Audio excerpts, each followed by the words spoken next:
Dear audience, good afternoon. I apologize, first of all, for this delay.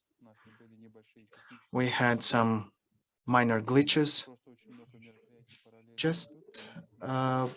It's just because we are having several events concurrently, and our technical support is not able to do some of the things that they should be doing.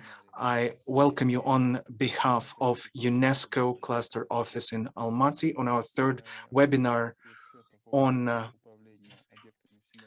capacity building for heritage professionals. In this series, jointly with consultative bodies on heritage, look at various management sites, management of sites, and I'm sorry, now it is on. And we also answer questions from audience. We have had 2 webinars.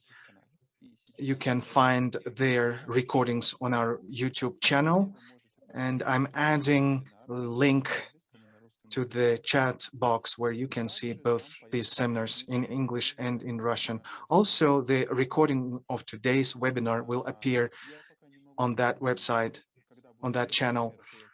I can't say when the next event in this series will take place, but because we are having summer ahead of us with people vacationing, and we'll resume our webinars, please subscribe to our social network pages and keep track of our page. That will inform you about the timelines for further events. Let me introduce today's topic and our speakers speaker. Our topic today is risk and disaster preparedness planning at the World Heritage Properties. Our speaker today is Mr.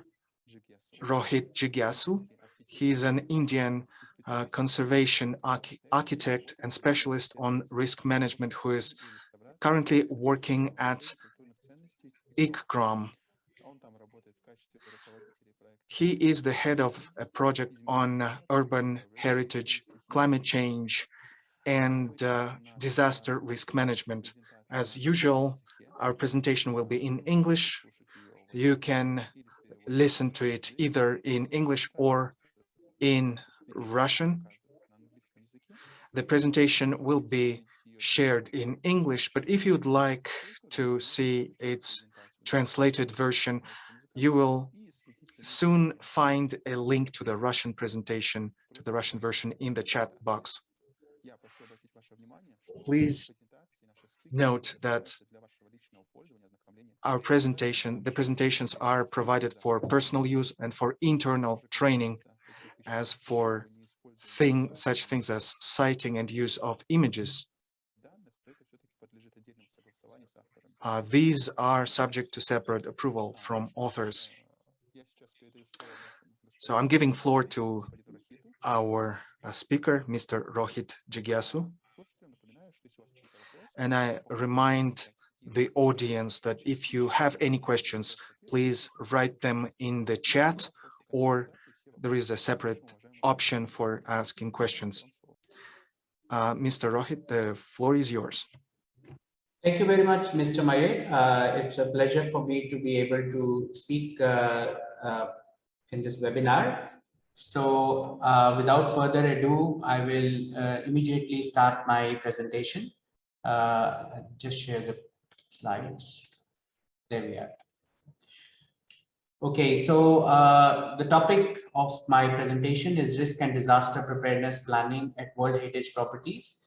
And if I understand, many of you are in fact site managers. You are responsible for managing many World Heritage properties in your country.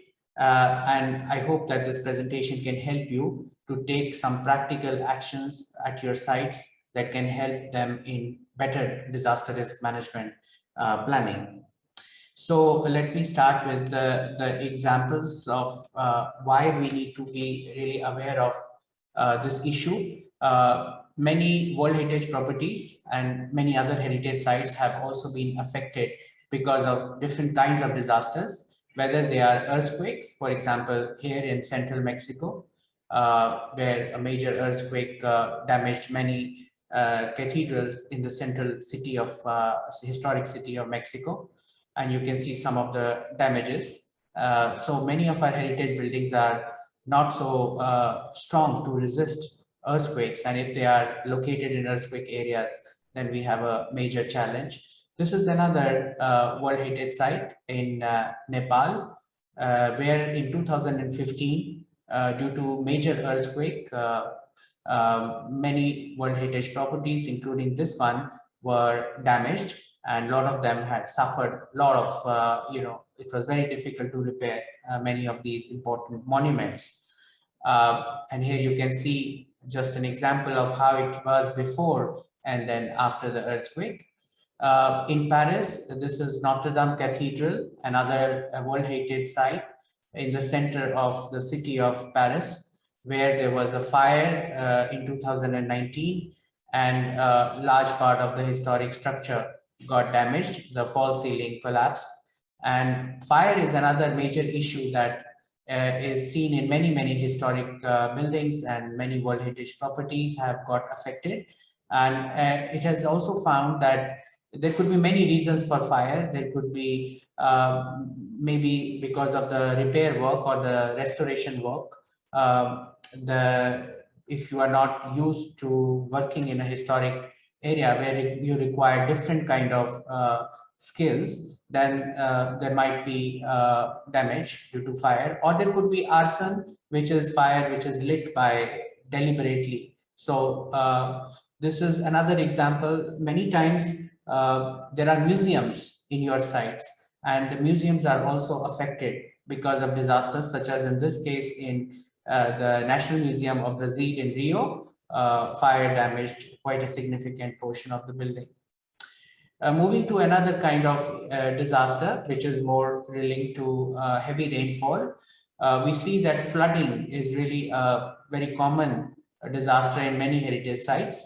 And this is an incident which occurred in Eastern Europe in 2014, and many historic towns, historic cities were flooded for many days, and that really affected this important cultural property. In Paris also, a Louvre museum was, the front yard was flooded, and there was a big risk of flooding in the basement of the museum, and it required a lot of effort to really evacuate all the collections before. It was never done before. So there are a lot of challenges when we are talking about disaster risks. Now, this is a map which shows you many World Heritage cities, and this is a little bit old, almost 10 years old, but still you can see that many World Heritage cities which are located on near the coast or on the near the rivers is very much vulnerable to floods. So flood is a real issue which affects many of our historic cities, historic urban areas, and that's, we have to be always looking at what to do. And many times flood can also lead to other kind of issues such as landslides. So this just shows out of those cities, some of them are also vulnerable to landslides. So when we think about disasters, we have to also keep in mind that because of climate change, many of these disasters which are related to climate, whether floods or storms, even when there is lack of rainfall, so that leads to droughts, and also extreme temperature conditions are really increasing, and that also has a very much impact on cultural heritage. So here you can see that in one of the areas, many traditional materials, like if your construction is made of mud or adobe, or it is made of stone, now the changing climate can have a lot of impact on the material and the construction. So in this case, because of this is a dry area, in one of the other parts of India. And because there is heavy rainfall now, these mud constructions are really not able to withstand, and therefore they get collapsed, So there are these kind of issues that we also have to consider when we think of disaster risk management. And definitely we face so many forest fires. That there is currently a big fire ongoing in Canada, and one of the villages has been totally destroyed because of these forest fires. And with this climate change and high temperature, fire is a real issue, forest fires or bush fires. And many cultural sites which are located in the forested areas are at high risk because of these fires. So you can see that this forest fire can really damage this monument in Parthenon in Greece a couple of years ago. And this could be a big risk even in the future. Now, many of our archaeological sites are also affected because of temperature and humidity conditions really getting changed. And at the same time, because of the sea level rise. So there could be flooding, but there could be also slow rise in water. So in this site, maybe next 50 years, maybe next 80 years, the site will be underwater. So, we also have to look at slow changes that are happening that can affect these sites in the long run.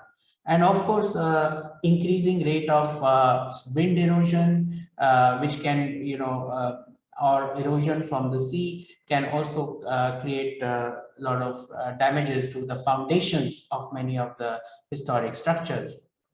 So when we think of climate change and the disasters and the impact on heritage sites, it's also necessary for us to think about indirect effects of the site, of disasters. So for example, in many cases, when there is less water, there could be indirect effect in terms of people resorting to looting or digging excavated structures, digging the archaeological areas, and then in that case, there could be conflicts. So when we think about disasters and their impact on cultural heritage, we should not only think about the physical impacts directly, whether it is cracking or deterioration or damage, but also think about the indirect effects, such as the conflict or looting or vandalism that might result from it. And now we all in this whole world are facing COVID-19 pandemic, and we are living with that for now more than 1.5 years. And we also need to understand that such epidemics can also affect cultural heritage. As you know, a lot of these cultural heritage sites have been not, visitors are not there, or it is very difficult to do maintenance because of the lockdowns. The staff cannot go to these sites. So we know we are also facing this issue that we need to also take into account when we think about disaster risk for the future. So as I said, a lot of these sites are this is a World Heritage Site in Florence, in Italy, and you can see that it has been abandoned and cannot be used. Visitors are not there. So we need to be always considering all these different factors that I have shown through these examples. So I'm not going to talk of them again, but let me also talk about the impact that disasters or conflicts can have on heritage site. As you know, in the Middle East, in Yemen, in Syria, in Iraq, many of the World Heritage properties have been damaged due to the conflict. This is an example from Yemen and the historic World Heritage city of SANAA, which has been damaged. And also again here in Aleppo, another World Heritage site, which has been impacted because of the conflict there. So we have to also consider the conflict when or potential impacts on heritage sites due to conflicts. Now, this is a data that I wanted to show you because this is very useful for us to understand where we are really lacking in terms of DRM or disaster risk management plans. This was a survey which was conducted 10-11 years ago, and several questions were asked. And it's very revealing to know that disaster risk management, DRR as we say, or disaster risk reduction, is not considered in World Heritage Management Plans. So 40% of the sites globally which were surveyed said that they don't have disaster risk in World Heritage plans.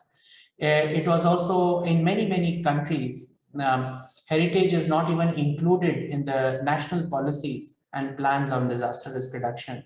And so this is the kind of the data that which shows us that actually, if you look at this, 37% of the sites that were examined in 2012, the risks were not even identified within the management documents.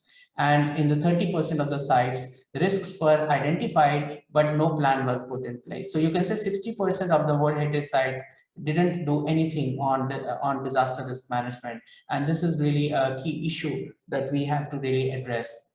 So this is just to show you that so many of our World Heritage sites are really prone to different kinds of disasters. So here is just a little data which kind of shows you, and you should also look at Central Asian region and see how World Heritage sites in the region are really vulnerable to what kind of disasters, and how many of them are at high risk to earthquakes, how many of them are at high risk to flooding. So this kind of information is very important.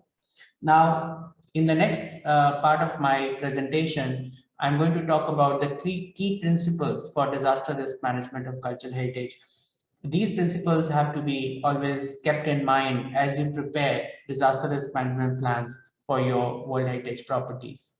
So I show you an example of one of the sites where you see that if you have to prepare a plan or disaster risk plan for this large complex which contains fortification wall, archaeological areas which are covered and uncovered, and also buildings and landscapes, and also in many of those there are also museums. So when you have to think of a disaster risk management plan for such a site with so many different components, you need to consider all aspects or all the components or attributes of your site while you prepare the plan. You need to think of the fortification wall, the museum, the building, individual buildings in the site, the archaeological area in the site.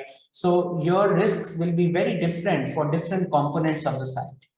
And some of those components might also be intangible. There could be cultural practices that would be impacted. Maybe people are living in those sites. And that means that we have to consider reducing risks to all components of heritage, whether tangible and intangible, movable and immovable, that are part of the site or museum. So that is principle number one that we have to always keep in mind.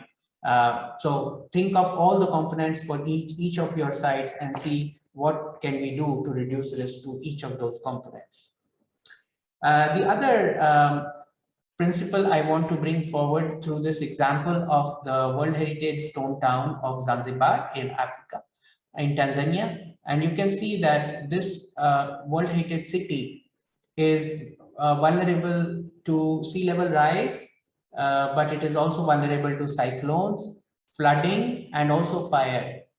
So you can't say that it is only vulnerable to cyclone, because cyclone can also cause fire if there is a heavy wind, or cyclone can also lead to flooding. So we need to think not just in terms of individual disasters, but think about how these different events can combine with each other to create a complex crisis situation.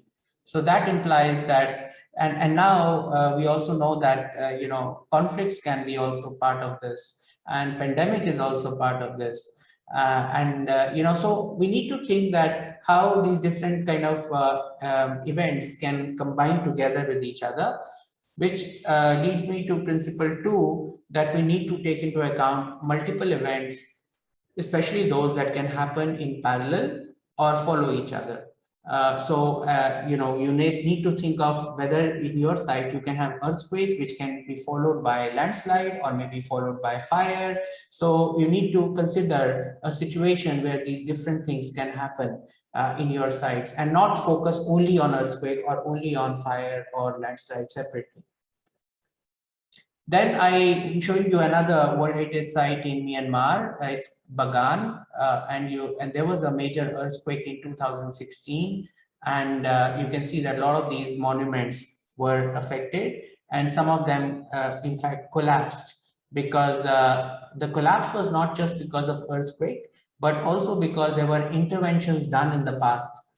You can see that there were some conservation interventions, some reinforced concrete or reinforcement was added, and when the earthquake happened, there was a kind of damage because of these kind of repairs and restoration done in the past. So we need to also think about the factors that can actually create more vulnerability of your site to these different disasters. You see, if there was a conservation or there was some intervention done in your site in the past, maybe that may create more vulnerability to a certain kind of event, let's say earthquake in this case. So that is next principle, which is that disaster risks are not only a result of catastrophic events like earthquake or flood or fire. We need to also look at what are those underlying reasons, whether physical, for example, there's addition done in the past, or maybe social, that there is no community engagement or collaboration, or maybe the economic reasons that there are not enough resources, or the policies are not there, which means institutional, or there is lack of awareness among stakeholders like community. So we need to also understand all these different factors that can actually create, create conditions in when the earthquake or any other event happens, there could be a lot more damage. So that's the next principle I wanted to highlight. Now, if you look at this World Heritage Monument Zone in Kathmandu Valley in Nepal, you can see that this is a monument zone, so it has many monuments in it, but it is located in the middle of the city of, in this case, it is the city of Patan in the valley. So if you have to prepare a disaster risk management plan for this site, which is located in the middle of the city, and I'm sure there are many sites in World Heritage properties which are in the urban areas. So you need to think not only of what you need to do for inside the site, but you also need to consider what kind of risks are there around your site, from the urban context or from the larger territorial context. Maybe there is a dam which is made a couple of kilometers away, or maybe there is some kind of development intervention done, and that is creating a kind of impact on the site. So that is leading me to the next principle, that we need to think about risks that are there within your site, and they may go out, and then you must think about the risks around your site. Maybe there is a chemical factory, there is a restaurant, there is a tree which is not in your site but in your surrounding area, or maybe there are some houses, and maybe if there is a disaster, the road will get blocked, and so you cannot access the site. So you need to think about both the what you do, the risks to the World Heritage property or heritage site that may originate from inside the site, or from the surrounding environment. And that is another important principle that you must keep in mind. Now, I'm again showing you the example from Nepal, from another World Heritage Monument Zone in Kathmandu. And here you can see that this structure that you see on your left side collapsed, and a lot of people in fact died because there was a blood donation camp going on, and the reason was found later, that they had done some changes, changes in the foundation, and because of that the structure collapsed. But there is a big discussion that when you need to do recovery, or when you need to prepare make the structure again, will you make it exactly as it was before, or will you make some changes to it so that it is safer, so that people don't die or it doesn't collapse, So we need to always balance human safety, because safety, of course, of people and visitors, the staff, is very important. No, all the people who are visiting your site, or the staff, they need to be, their lives should be protected from disaster. But at the same time, you cannot make changes which can totally damage the heritage values. And if there are World Heritage properties, then we have to especially think about the outstanding universal values and see that they are not negatively impacted because of these what you do to make it safe against, make the structure on the site safer. So you need to balance it out, and that is the next principle, which is really that, of course, human safety is important for disaster risk reduction, but cultural heritage disaster risk management plan should always take into consideration reduction of risks to the heritage values embedded in it, along with human lives and also livelihoods without compromising them. So we need to kind of have this also in our mind when we prepare solutions for disaster risk management. Now, I am also showing you some examples which tell us that actually World Heritage Sites can sometimes provide us some positive experiences in reducing disaster risks or responding to them. In this case, in the structure on the left side in Haiti, these traditional gingerbread houses performed very well against earthquake, because of the nature of construction. On the right side, you can see that these water wells and these courtyards in the World Heritage Site of Kathmandu Valley actually help people in disaster situation when the earthquake struck, because they could gather in these open spaces, and they could use this water from the well. So, which shows that actually World Heritage Sites can provide solutions which can help you reduce disaster risks. And in this case, in Japan, it was found that after the great tsunami in 2011, a lot of people could escape to the higher ground, and in that way they could save their lives. And they could go to the higher ground because there were temples located on those grounds, and these temples provided these people shelter, because tsunami waves could not go up, and this was a kind of lesson they had learned in the past. So heritage can also sometimes become a refuge, or a shelter area during emergency. So, we need to also think how heritage can contribute, because it will also help you to get a lot of support from the municipality, from other stakeholders, because they will not see only World Heritage as a liability to protect, but also as an asset that can contribute towards disaster risk reduction. So, this also means that we need to think about traditional networks, the religious institutions, social networks, how the traditional management systems can be used for disaster risk reduction. We don't need to put a new system always from outside. Maybe in your sites, the community already has a kind of network or a way to manage, things, and you need to develop your disaster risk plan based on these traditional systems, rather than kind of employing a new formal system on top, from the top. So, so that means that disaster risk management is not just concerned with the passive protection of heritage from disasters, but it can play a more proactive or a positive role that for disaster mitigation, and it can be a source of resilience and an asset for disaster risk reduction. So I'm moving to the other very important point, which I would suggest that all of you should look at from the perspective of your own sites and from your own country. So on one hand, you need to see that, cultural heritage should be included in the disaster risk management policies at the national level. So when, there are always a department there are also policies which are specific for disaster risk management in each of the countries. And what is important is that cultural heritage is included, and there should be a chapter or there should be a section on cultural heritage, or at least for the World Heritage properties, it should be included in your disaster risk management policies. On the other hand, you also need to have disaster risk management plan or a system which is specific to your World Heritage site.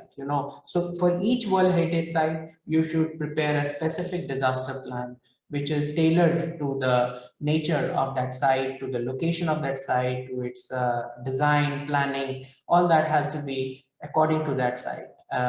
So you need to do both ways. On one hand, have cultural heritage in the larger disaster management policy, and on the other hand, each cultural heritage site or World Heritage site and I would say, when I say cultural heritage site, you can also think of world natural heritage sites. Both culture and natural heritage sites need to think about disaster risk management plan for according to the nature of these. This also leads me to an important thing I want to mention, that when you prepare a disaster risk management for your cultural heritage or for your world heritage, please think about two things.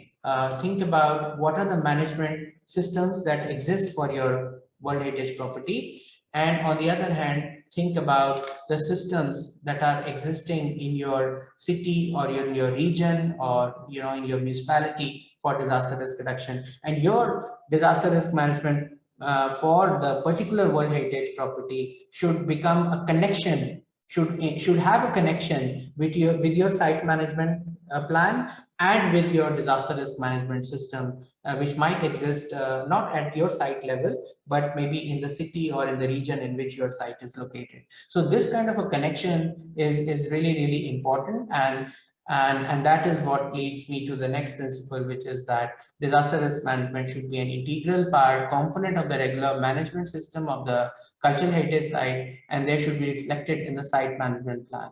And the same holds true for the natural heritage site also, all kind of world heritage sites. And it should be also linked to the disaster management systems at local, regional, or national level. So let me show you another example from a World Heritage Site in Jaisalmer in India. And there was a fortification wall that collapsed a couple of years ago. Here you can see this site, and you can see that the wall collapsed because there was a big humidity and there was a huge water that was, large amount of water was going inside. And so it put a lot of pressure on these walls, and when there was very heavy rain, and you can see that color difference, so it was because of the big humidity condition, because the water kept on going in, and at certain point, the wall just caved in. And so what does that mean? Why did it happen? This happened strangely when there were actually drainage lines. You can see on the image on the right side that there's actually a water drainage thing which was actually originally designed as part of the fort. But then the municipality had put up another kind of water pipe system, on top of that, which was not taking into account the traditional water drainage system or water supply system. So what happened was that a lot of this original water traditional system got blocked or was built on because of this another layer of water pipe system. And so, water kind of started to percolate inside, and it kind of seeped inside, and that at a certain point it gave it. So why did it happen? This happened because there was no coordination between the Ministry of Culture, which was responsible, or the Department of Archaeology, which was responsible for managing the fort, and the municipality, right? So that means that we need to have very good coordination between different sectors in order to make a disaster risk management plan. It cannot be done only by the heritage department. It has to have the department which is responsible for disaster management, or even now we have climate change departments in many countries also. And then the development sector, the municipality, which may have different departments. You need to have a kind of coordination in order to make effective disaster risk management plan for the site.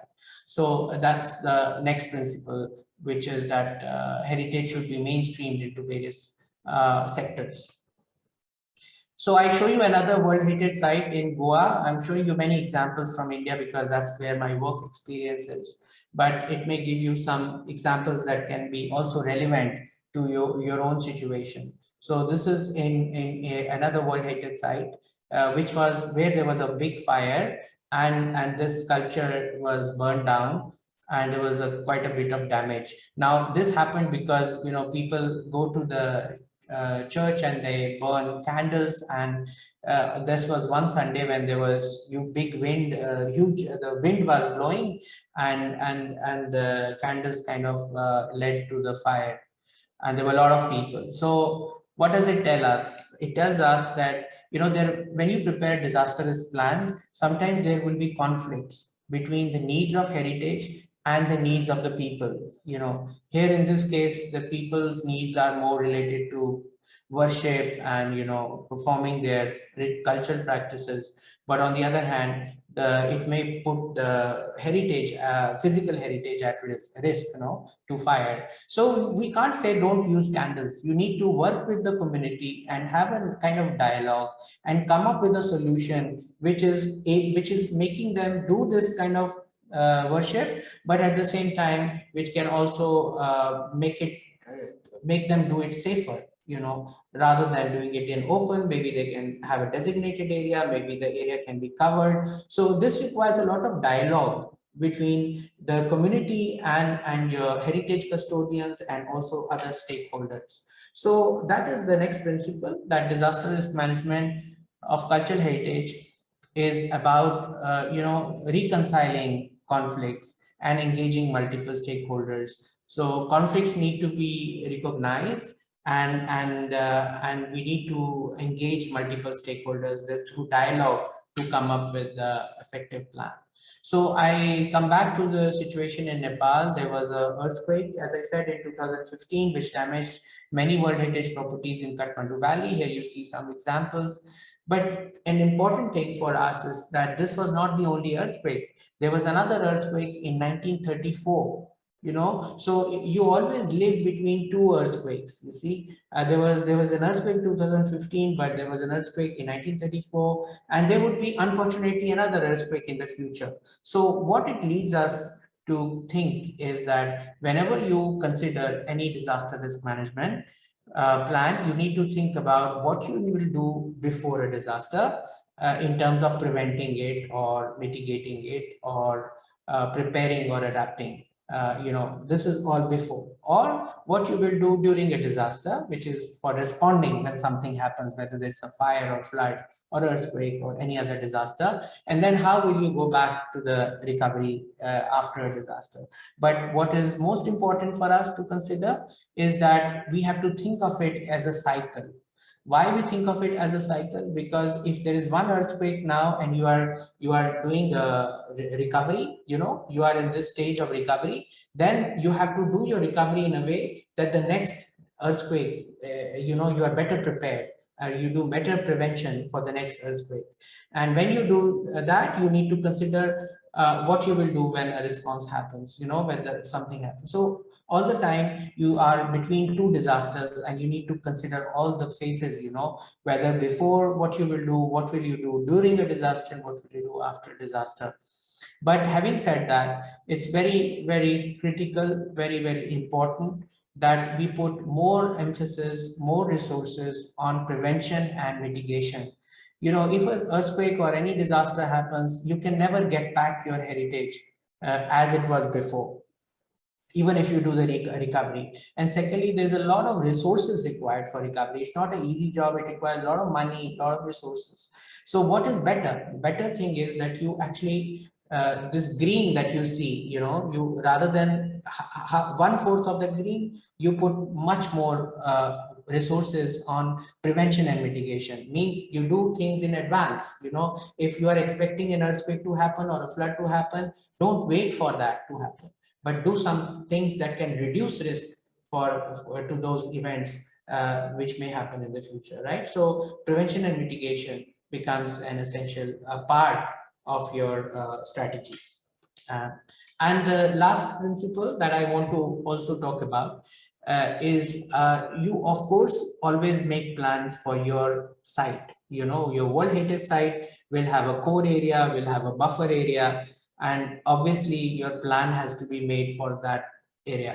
But a lot of your disaster risks will be beyond, they will not, you cannot deal with them only within your boundary.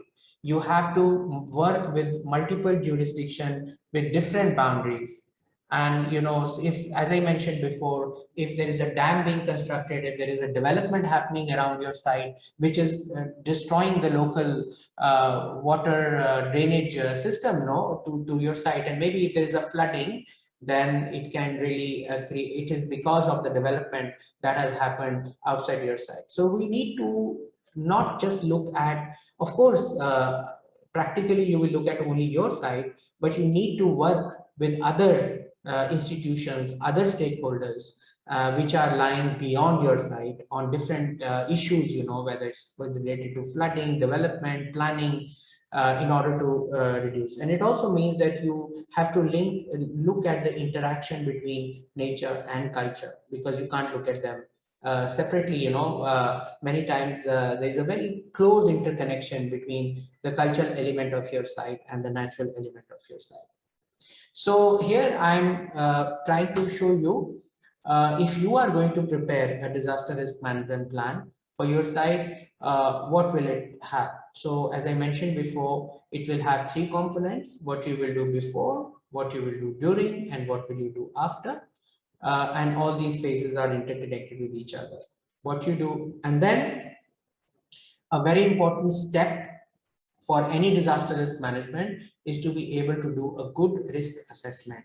Why do we need to do risk assessment? Because we need to know what are the risks to my site and what risks are more critical, so I need to prioritize. I need to know whether risk to my site is much higher because of earthquake, or it is higher due to flooding, or it is due to some other reason. So I need to do a very thorough risk assessment by understanding what kind of hazards can be there in my site, and how they can affect many components of my site. What could be the negative impact on the OUV of the site? That's very important for a World Heritage property, that you try and understand that if tomorrow any kind of event, whether flood, fire, or earthquake, or conflict, or any other thing happens in my site, how the OUV attributes of my site, the attributes that contribute towards OUV of my site, are going to be affected.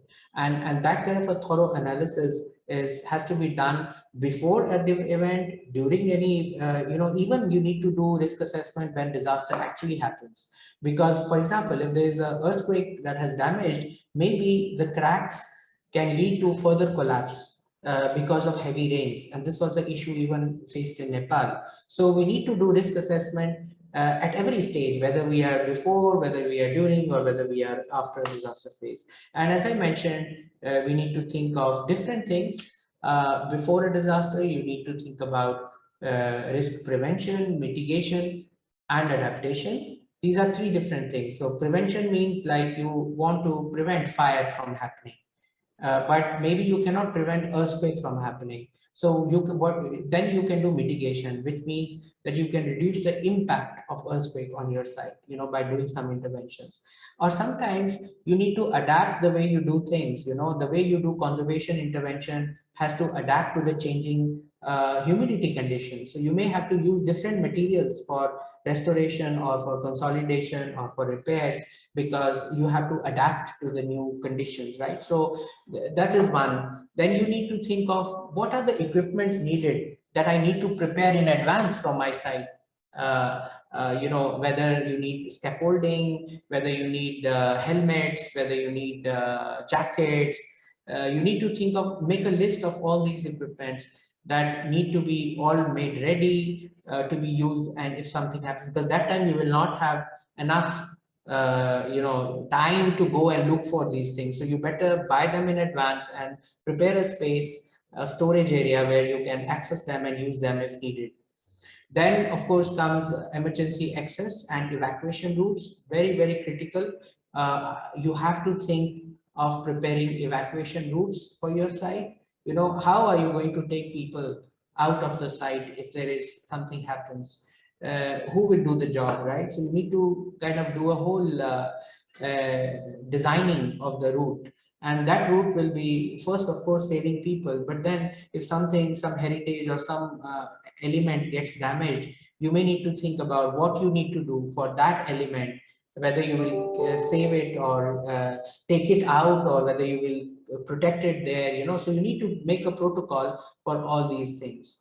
And then comes, of course, the practice. You need to create an emergency team with different responsibilities for coordination, for rescue of people, for rescue of heritage objects, or for administration reasons, for security things. So you need to create responsibilities. And important thing for you to keep in mind is that first thing for you is to create a team among your own staff or in combination with the community around the site, or who can be the volunteers, because before outside agencies come in, you will of course call the ambulance, call the fire engine if something happens. But before you do that, you should also have some system in place to do some action before they can come from outside, right? So you need to do that. So that is where emergency team and drill comes. And then comes the what you need to do when something actually takes place. So what will be your procedure for rescue, relief, salvage of heritage? How are you going to do immediate damage assessment? This is a different assessment than the detailed assessment that you will do for recovery later on. So this is something that you need to do in order to make sure that the building doesn't collapse, or there are not other things that may there might be looting. So you need to do something on that. And then of course you need to do some immediate protection through shoring or stabilization or covering. You can do different actions for immediate protection afterwards. And then comes the recovery and rehabilitation, which will of course start with detailed damage assessment in order to decide what will be the treatments you will do, whether you will repair it, whether you will reconstruct it, whether you will restore it.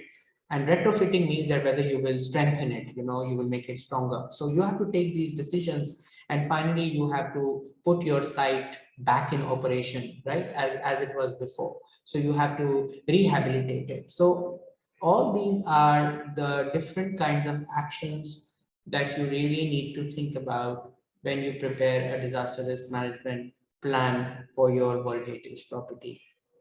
So as I mentioned, risk assessment is very important for you. And of course, at this time, I cannot explain to you the methodology because this requires another, probably a lecture in itself.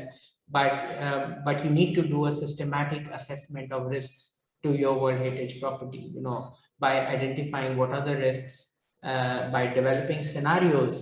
In the future, you need to create these different scenarios. Like if earthquake is to happen, what can happen and what I need to do, what will be, and then also talk about different risk levels which have to be also taken into account. So now I'm moving to different kind of interventions that you can do for your World Heritage properties. So one of the important things you need to always think about is that how can your interventions have minimum impact on the heritage values of your site, right? So in this case, there is this site that you see on your right side. You can see a monument is right next to a river, and when the river gets flooded, the water can get into the site. So they have made this kind of a system, which is mobile system, which can be put down and then put back up again. So in the normal situation, you will not have any barrier between the river and the landscape of the site. They will be all part of the same setting. But when flooding, when there's a warning of flood, then this can be put up, by the people. So this is the solution that is designed so that, if you create kind of wall or an embankment, it will damage the value of the site. So this is always a challenge, how you create solutions for mitigating different kind of disasters with minimum impact on the values of the site. And here is another example from Japan. This is a historic preservation district, and this is actually very much vulnerable to fire because all the houses are in wood, and this is the buffer area of the World Heritage property of Kiyomizu-dera site in Kyoto in Japan. Now, in order to prepare flood mitigation, they have done a very interesting house, flood. This is a hydrant system, a water hydrant system. Here you can see it, which you can pull, and the people who are living in these areas, the residents, can actually use this if there is any fire incident, before they can call anybody from outside. So, you can come up with these innovative ideas and solutions. And what is interesting to see in the solution is that this has minimum impact on the values of the site. In the normal situation, you will not even know where the hydrant is, unless somebody tells you. But of course, these residents are knowing about it and they do the practice of it. And so these kind of interesting ideas in many of our, I don't know how it is in your countries, but there are special rules, right? That you need to use a specific color or specific signage, but you can adapt. If you can have a special permission to adapt it to the color, to the texture, to the environment of your property, World Heritage property. For example, in this case, they have put it in wooden texture, so because all the houses are in wood, and if you put a red box, it will look very ugly, so this is the kind of solution which is heritage sensitive. And here again, you see that there is a hydrant which is put up, but this hydrant is actually underground, so in the normal situation, it will not destroy the landscape character of the site, because it is all underground. So again, this is a consideration on mitigation solutions that have minimum impact on the values of the site. Again, some more examples. In the same area, there is a water tank which is made. So there is a constant source of water which is stored underground, and this is the rainwater, which is collected. And the normal situation, it is used for gardening and for cleaning and everything. But if there is a fire, the same water can be used to extinguish fire.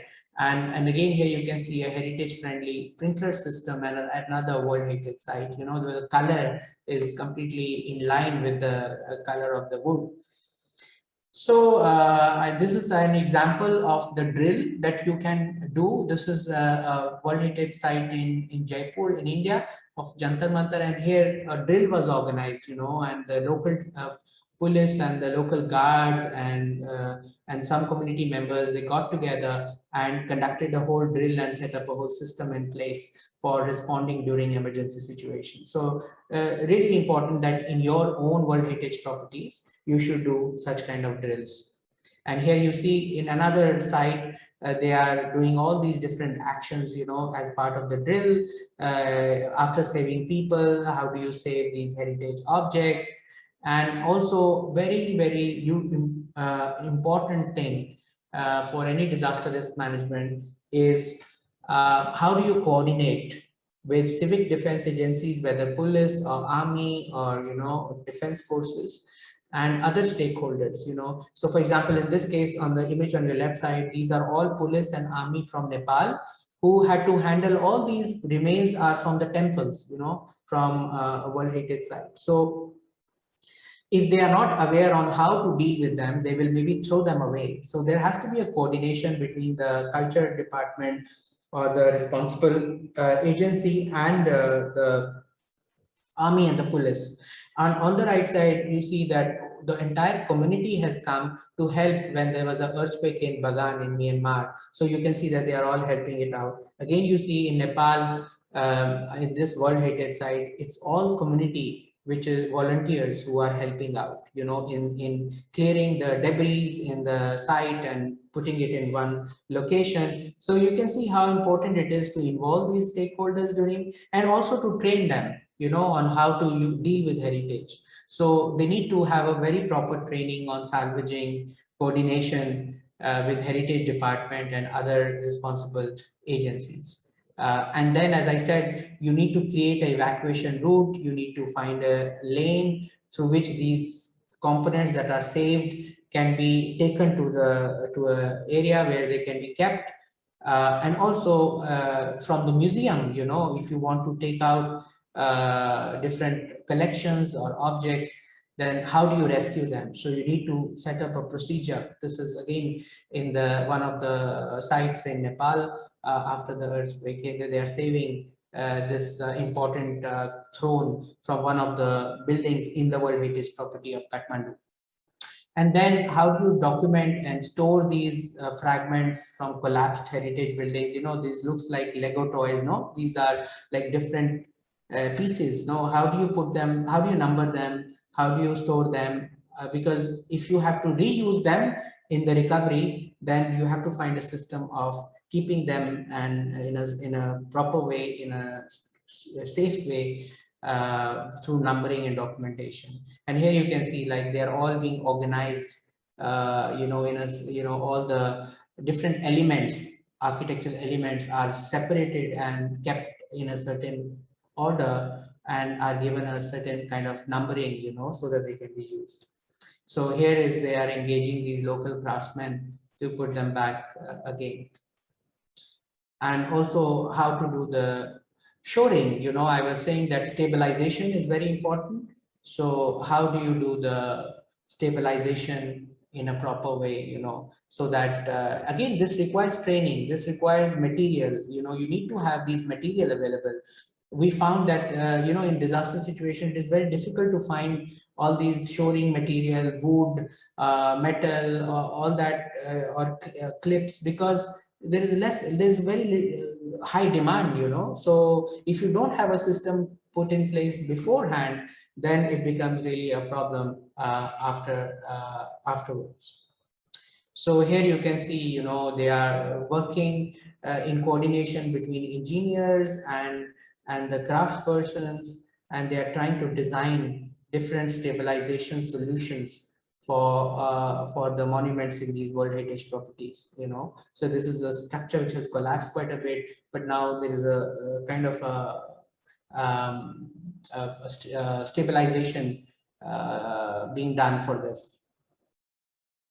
And another thing that we need to do as part of disaster risk plan during a disaster situation, you need to train your people. You need to have a training for your staff and for specific volunteers to make damage assessment of heritage structures. Because what will happen is that when any disaster happens, many organizations will send their teams to do assessment, but many of them will not understand that you need to do assessment of heritage structures differently than the new structures, right? So they will use the same principles and apply them on a heritage structure. And this is seen in many, many cases. And so we need to actually find a way of make a survey form, have a proper training of people to come and do damage assessment of heritage structures separately, differently than the ones that they will do for the new constructions. And then definitely you have to find a way as part of a disaster risk management plan to do the recovery of your heritage site. This is in Philippines. Before you see that these were damaged. This is before the earthquake. Then you see the damage during the earthquake, and then there was the restoration done after the earthquake. So how do you take decisions on these restoration projects? It's very, very you need to set up procedures, how to make a damage assessment, and how do you decide what solution you want to make, whether you want to keep it in a damaged state, whether you bring it back. And there you need a lot of consultation. You need to also raise money from different sources. So it requires a lot of planning when we come to the recovery option. So as I mentioned before, let's not look at cultural heritage only as a victim, but I showed you these examples. So I think this is, I won't come to it. So think of the positive ways in which heritage can provide solutions. So this is a resource manual on disaster risk management in World Heritage properties. You can download it and this will give you a guidance. It is a guidance for those who are preparing plans, which will include all these different elements that I spoke about. Now we are updating this by including a lot of new experiences in it, which include, as I mentioned in my presentation, climate change aspects, link between nature and culture, having a thinking of looking beyond the larger territory, working with different stakeholders. So that new manual, updated manual will be ready in 1 or 2 years, but before that you can still use this relevant, and a lot of what I spoke is comes from there.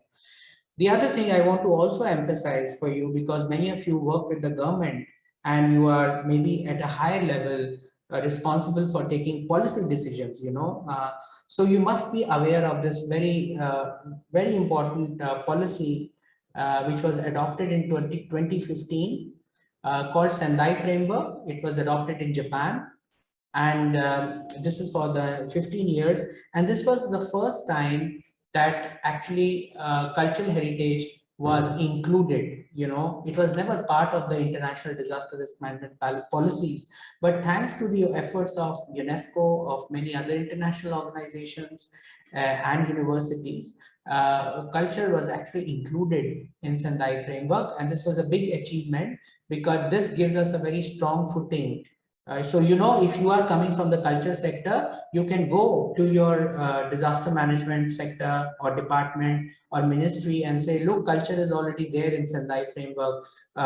Do we have it in our own country? And that will lead you to actually, systematically include culture in the disaster management policies, which are very much required. And besides that, Sendai framework also asks for systematically evaluating, recording, sharing, what kind of losses have happened due to disasters, and what are the different kinds of impacts. So the cultural heritage impacts are also now supposed to be done when any disaster takes place. And here I would like to mention a very important tool, which is PDNA. It is called Post Disasters Need Assessment. And in fact, there is a whole guidebook which is developed. You can access it online, which shows how you can make an assessment of post-disaster needs for cultural heritage as well. And so you can use it, very effectively. So, and it also mentioned protect and support protection of cultural and collecting institutions. So, cultural heritage is very much there in this international policy document. And this has led to some very interesting initiatives by many countries. And I'm just giving one example, but there are several others. This is from India, where National Disaster Management Guidelines prepared by actually National Disaster Management Authority include a section on cultural heritage sites and precincts. So, there's a whole guide on that, which is exclusively for cultural heritage sites and precincts. So, and you can also see an example from this link that is there down. So you need to say how can in your country such initiatives can be taken up at the national level, at the local level. I already spoke about PDNA. So here, this is PDNA guide, which was done with the support of World Bank. And it is culture is there under the social sector, and this can be very helpful for you. So that's the presentation in brief. I will stop here, and I would request questions from the audience and anything that they want to ask, or if there are comments that they want to make. Thank you very much.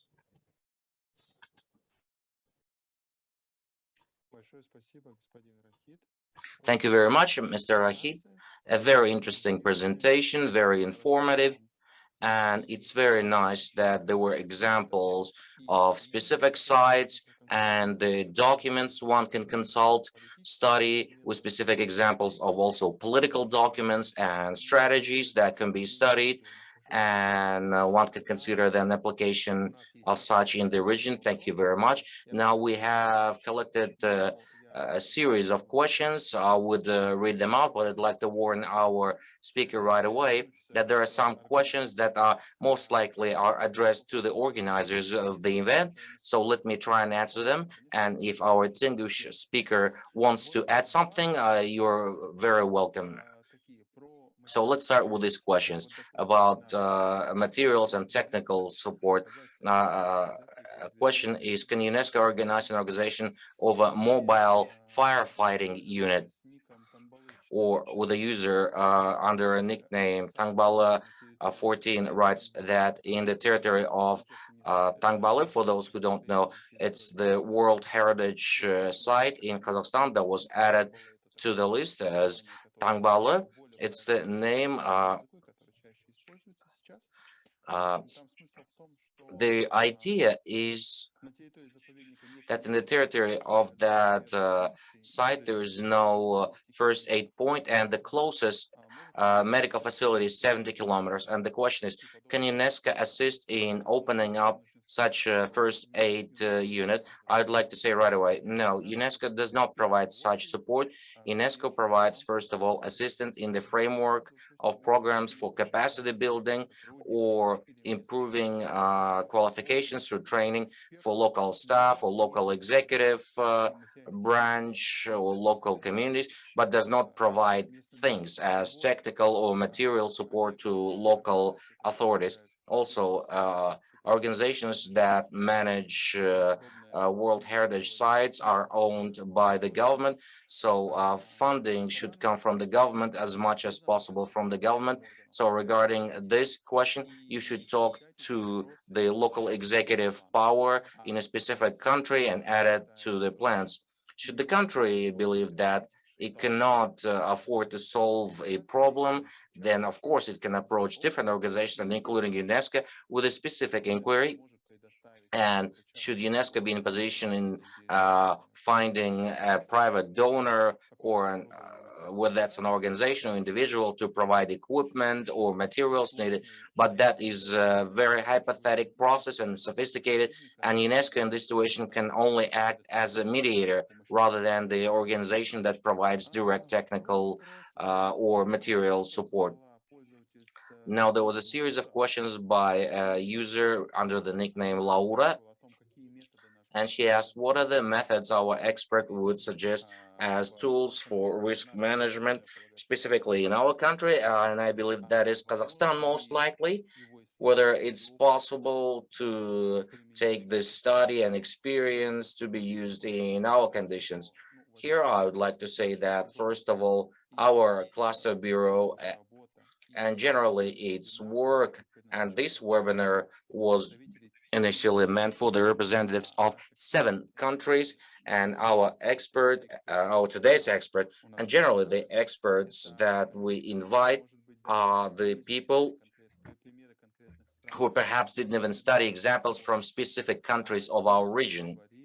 Here we speak of different ideas that can be implemented on specific sites, different international trends or international experience, or technical documents that can assist in effectively understanding in solving existing problems. But when it comes how to adopt this in local conditions, and our expert mentioned that that's first of all the goal of local executive power, because they know the region, they know the monuments, they know the specific conditions and circumstances that the international expert may not be aware of. So this type of consultations are possible, but that once again requires for the country to approach UNESCO. A special mission would need to be organized to study a specific site, and only then the expert can provide specific recommendations for a specific site. And we do have the contact list of such experts, but once again, that would require an initiative on the part of the state, of its government, its different authorities, the departments. So, Mr. Rahid, do you have anything to add to these answers, or do we consider that I've answered and we can continue with the other questions? No, I think you have answered it very well. And I would just like to say that, as you mentioned rightly, if there are further support required for capacity building to get guidance, I mean, this is where, we can help. We can provide more examples, we can provide more tools that can then be taken up and tailored to your own context. But it requires a lot of initiatives at the local level, at the national level, to make this happen. Thank you. Большое спасибо. Thank you very much. Now, with that, we can move to the next question. That's once again on specific local site. But since there's a wider context there, maybe our expert can jump in with more detail. This is a question asked by Anastasia Karakosheva. She says, hello, in the 6th century on the banks of river Talas, that's most likely in Kazakhstan, the town of Jamuka was founded, which is an archaeological site today. Now, due to climate change, the riverbed is changing and the water is coming too close and there is a threat of flooding the archaeological site. What kind of measures can be made to avoid this risk of flooding of this site? Let me also clarify one more time that our expert may not know of this specific site, of the specific monument. If he can provide any specific recommendations, please, we're addressing this question to you. Okay, so yeah, as you rightly said, without inspection, without assessing risks to the site, knowing the local context, it is very hard to give solutions. But what I would say is that if you can apply the methodology that was shared with you today and also refer to those documents and systematically do risk assessment where you try and understand what is happening, how the river is changing, what attributes of the site are being impacted, how are they getting affected, and then consult with the actual, the right kind of expert to know what kind of solutions can be done in the short term, in the medium term, and in the long term, taking into account available resources, expertise. So it's a long process.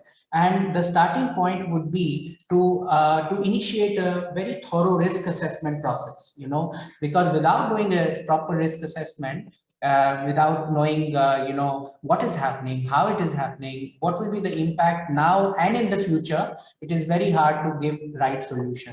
So that would be my advice. Большое спасибо. Thank you very much. For now, I don't see any new questions, and I call upon our audience. Should you have questions, you can please write them in the chat or raise your arm and ask your question. While we're waiting for those, I have a question from me. In the case of the sites and monuments you showed many of them. You may not know the situation on all of them, but some characteristics of them, some specific, and it's very good that you named them. For these sites, plans for disaster management risks, when did they appear? Were at the time of when nominations were prepared and it was already discussed, or did some disasters struck first and then post factum such plans were developed? And in the event of these specific sites you mentioned, what kind of human resources we're talking about here? What's the number of people required for this to monitor the situation? 1 or 2 people, or whole unit, or maybe a subcontracted local company engaged for this? If you could please tell us about that. It's a very good question, and I would like to respond it in this way. First of all, there is no one solution. It depends on particular nature of the site and the kind of risks to which the site is exposed. Having said that, the best solution is where you don't get any new human resources. You get your existing human resources trained. They might be doing different kind of things in the regular management of the site. So it is not advisable, and in most of the countries we don't even have resources to get new people employed or to find a new unit. Takes a lot of time. So the most efficient way is that you get your existing staff trained in these different things so that they can respond or do adequate things during disaster situations. They can, whenever they do monitoring of the site or maintenance of the site, they also think about, these kind of disaster risks. So for example, if they are cleaning the drainage lines because of dried leaves, they think, what if we don't clean, the flood will happen, right? So they have to put that as part of their maintenance plan, which is part of their day-to-day maintenance. You don't need to hire any new person for that. So my suggestion will be, don't think that creating a disaster plan means that you need to get a whole new set of people, a whole new set of resources. You can do a lot within your existing human and financial resources. This just requires a little bit of extra thinking in terms of disaster risk management.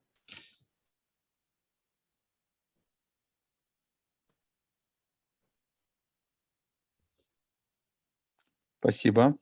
Thank you. Вот пока спикер отвечал на мой вопрос. While the speaker was answering my question, Nabijon Rahimov asked a question. The question goes as follows. In Tajikistan, there is a group of monuments of castles on top of rocks. These are castles built of adobe on the top platforms of rocks. Currently, they look like clay hills on top of rocks. And because of water accumulating within the walls of those adobe buildings, pieces of adobe melted with water starts sliding down the rock. In this case, if we build a drainage system, would it be a violation of the cultural layer? What do we do in this situation? No, I would say that if there is a real challenge, we need to have some solutions. Maybe there will be a certain impact on the values of the site. But that's why I was saying you need to make a solution so that if the adobe is coming down, or if there's a deterioration process, or if there is something happening, you need to sometimes introduce some measures which may change a little bit but you have to take a decision so that there is a minimum impact on the values, but you cannot just say that I will not do anything because there will be an impact on the values of the site. So, you may not do anything, but it then may just get destroyed one day. So, you don't want that. So you need to do this kind of a compromise, and therefore a good inspection. And I would like to mention here one more thing. First thing for you to make a good disaster plan is to have a very good value assessment of your site, to know what are the attributes of the site within which OUV is existing and other values are existing. And then you will know if those attributes are getting affected, what can be the loss of values. So this kind of a value assessment is the basic reference point for you to identify the risks. And then you need to take solutions. There would not, but please don't think that you have to just sit down and don't do anything because you are afraid that the values will be affected. Of course, you don't want values to be affected at all, but sometimes a little bit of a balance you have to do so that you can keep your property for the future generations. Ну, то есть как небольшой вывод, то есть если in a way of a conclusion, if you need to choose between violating the value of the site and its mere physical destruction due to different physical factors, then of course some interventions, some works need to be done because otherwise you simply will not save it. And now we see another question from Mr. Bijon Rahimov. Oh, he simply is saying thank you. For the time being, I see no other questions emerging. So I would like to say that this webinar is being recorded, as were the previous ones. And now in the chat, there will be a link to the playlist in our YouTube channel where you can see the recordings of the previous two webinars and of this webinar and the coming webinars. It is available in 2 languages, English and Russian, as they are held. I cannot right now announce a specific event that we have planned. We're currently negotiating with several experts, and we will speak of how to manage cultural and natural and world heritage in the regions of Central Asia and South Caucasus, but they will come later. So please follow the news on our website.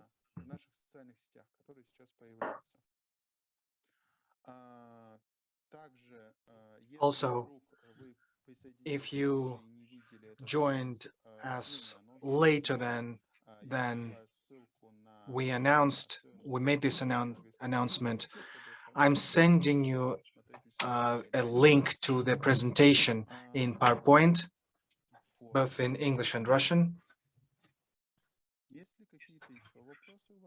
Are there any other questions?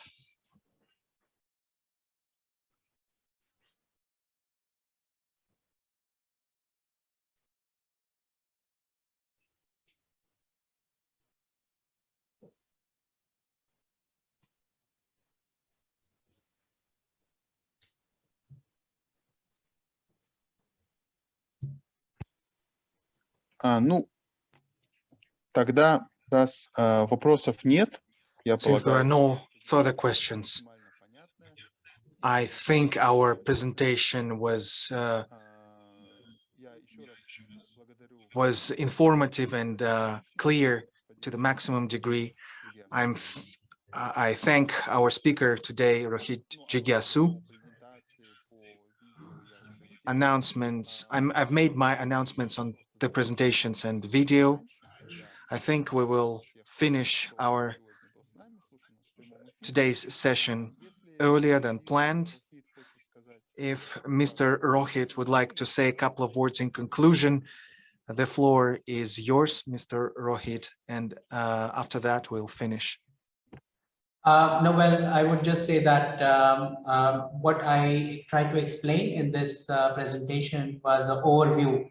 And of course, if you want to get more skills and more detailed information and a better, there are a couple of training opportunities. ICCROM, which is an intergovernmental organization, does several training programs on this topic.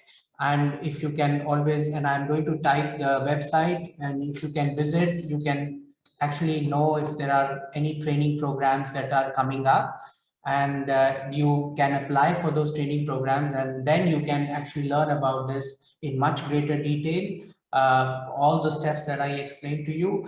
And I would also say that there is no specific recipe for a disaster risk management plan. It is all, and you cannot do everything because we have limited resources, so we cannot do everything that I explained. So what is best is to start with small things. Even if you prepare a small evacuation plan in your site, or maybe give some training to your site, people in your site, or develop some kind of a procedure. Slowly by slowly you can put in place disaster risk management. You don't need to do everything in one time. So start to think about what are those different things that you can do, and then you can slowly improve disaster risk management very much significantly. And lastly, I would say that there are also a couple of examples that you can also visit again on the same website to see how this is implemented, so that you get some good ideas. Although I did show you several examples, but sometimes you need to know more detail. So there are also several publications which are available, which can give you good information. Anyway, so that was what I would like to say, and good luck to all. I am sure we all work very hard to protect your sites, and a little bit of this awareness will help you to add a bit work on this, making your site better protected against all kinds of disasters. Thank you.